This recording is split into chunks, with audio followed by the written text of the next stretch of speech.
Mga kapuso, may paalala mga doktor ngayong holiday season maghinay-hinay sa pagkain lalo na yung mga diabetic.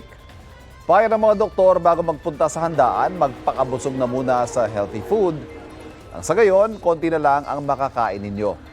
Iwasan din daw ang pag-inom ng alak. Kung hindi man maiwasan, bagalan daw ang pag-inom para hindi ganun karami ang makonsumo.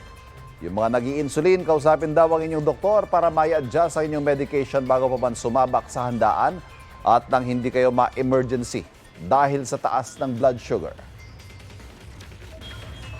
Mga kapuso, para laging una sa mga balita, bisitahin at mag-subscribe sa GMA Integrated News sa YouTube. Sa mga kapuso abroad, samahan nyo kami sa GMA Pinoy TV at sa www.gmanews.tv.